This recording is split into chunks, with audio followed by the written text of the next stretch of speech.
and welcome to Lety Does Joshua Tree National Park. So, sorry if I keep looking down. I'm trying not to fall in any of these various animal holes right here. But, hi! I just finished my photo set, and I'm here at Joshua Tree National Park, and it's getting kind of dark right now. It's like 6 p.m. And it is Friday, I believe.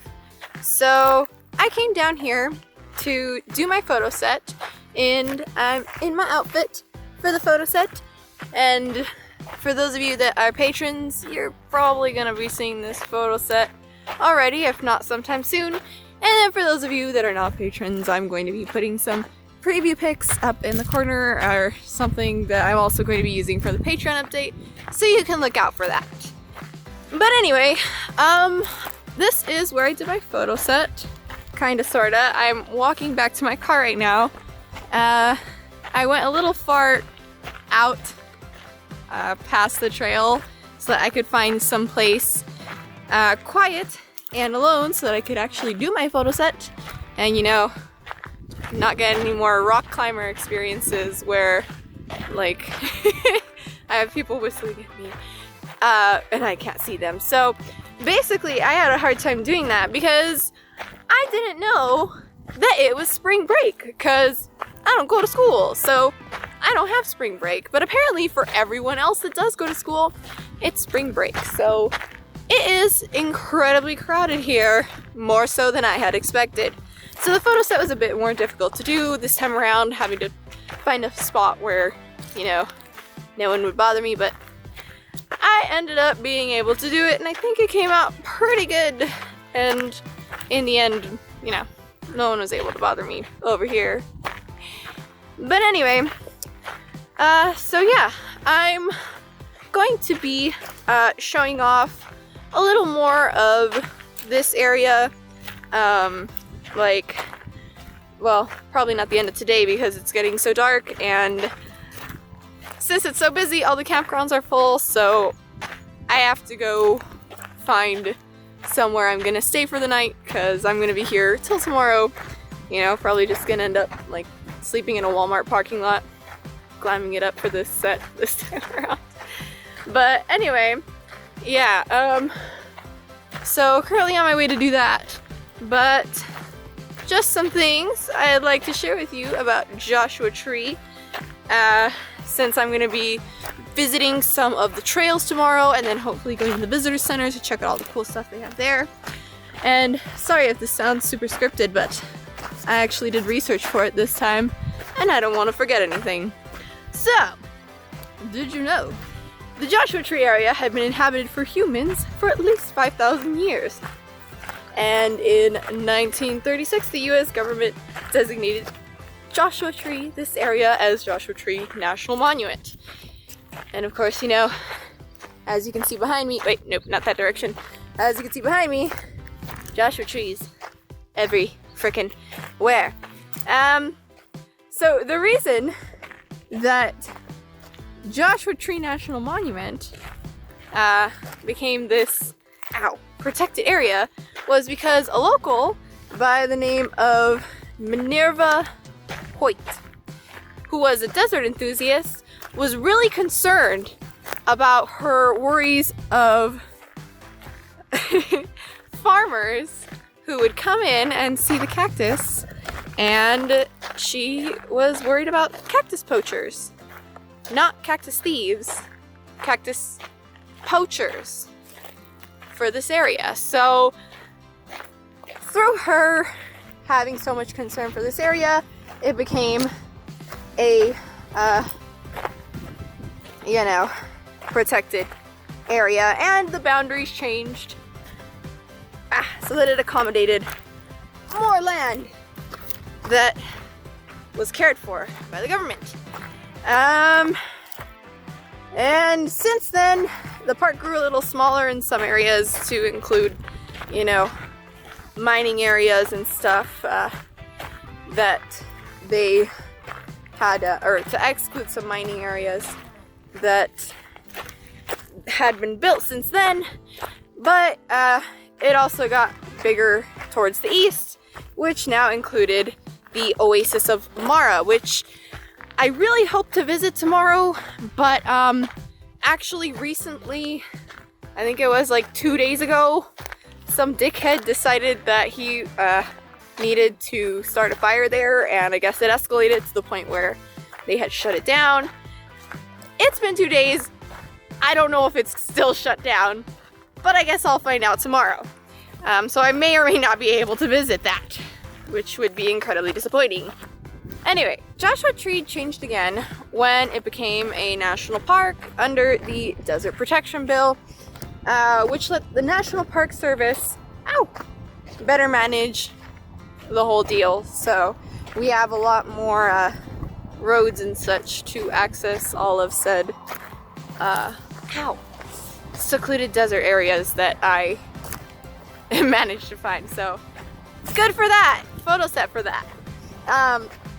And in 1936, they created boundaries for the National Monument based off of limited lands that they surveyed, so it was all like super blocky and stuff. So in 1950, they changed the size according to the measurements in written out deeds, and that's why they just had like really weird squared off areas, because that was the border of where people had claimed the land and what they had considered part of something else. So later on, they went back and they changed those boundaries when it became a national park and just kind of rounded everything out to where the ecosystems actually ended and where life actually split off and where the boundaries actually should have been. So,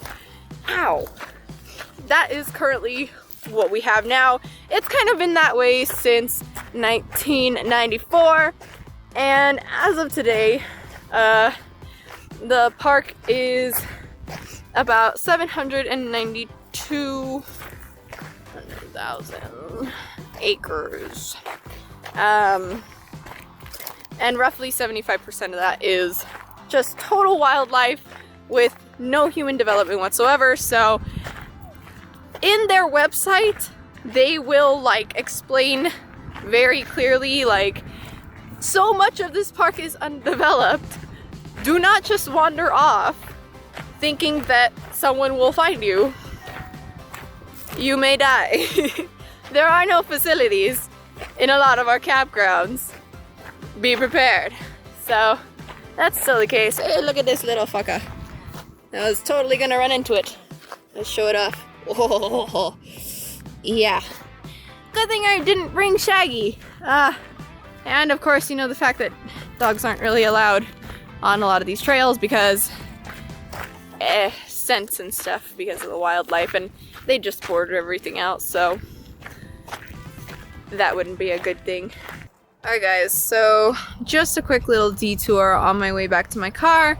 I saw this place as I was walking towards the photo set, and I had to come back because let me show you guys something that's so freaking awesome. I saw these rocks, and you can see they're like black, and they have like these layers that I think are really cool, so they're probably sedimentary rocks. I don't really know. I just thought it was a really cool, like, dark looking obsidian. But the really interesting part is this. I don't know if the camera catches it, but the rocks all have like this bright yellow green like moss thing that grows on it. That one kind of has it too. And honestly, I don't know what the fuck that is. Most likely when I go down to the visitor center tomorrow, it'll probably tell me. And then, of course, I also had to show off that I found this awesome cactus. Look at it. Look at it. It's an orb. It's a spiky orb. Isn't that freaking awesome? Now I know why those cactus poachers were interested in this area. And then just some more of the black rocks. And what I found was interesting as I was making my way up here was that this area right over here, for some reason, is a geological point. And I don't fucking know why, because this area isn't particularly important or doesn't seem all too interesting. But someone decided that it was interesting enough to measure the elevation of and to need to put a marker in it, which I can't find right now. Oh, there it is. Yeah, so as you see, that's the elevation marker right there. And someone took it upon themselves to make it there. So I guess my current elevation is 9,222 above sea level. So yeah, that's kind of interesting. It's my elevation right there. For anyone that wanted to know, for whatever fucking reason you would need an elevation of this. But yeah, just did a photo set on 3,000 blah blah blah blah blah blah above sea level. So bye, awesome cactus. I'm gonna go continue on now. So yeah, Shaggy had to stay back at home, mostly because there are a lot of different types of plants and animals that are considered endangered or threatened in this area, and of course their scent within the ecosystem would totally fuck that up. So things I'm looking out for are the desert tortoise, the triple-ribbed milk fetch, and Parrish's daisy, because they're all listed as either threatened or endangered. So yeah, I'm gonna be looking out for those. But for right now, I'm just gonna be looking out for a place to stay, because sun's all setting and I'm not gonna find a campground. So yeah, that wraps up my little overview of Joshua Tree from the research I did. I'm sorry if this kind of sucked booty. I'm really tired and I still have a lot to do. But I will try to do as many things as I can tomorrow and show off as many places as I can, because this place is pretty dang cool. So I'll be checking out the visitor center tomorrow, hopefully the Oasis, and then some other trails along the way. But let me know what you guys thought of this video. Keep out an eye for that photo set that's gonna come out soon. And get out there, do all the stuff. I will see you next time. Bye! Chubby hobo. Oh. Chubby hobo.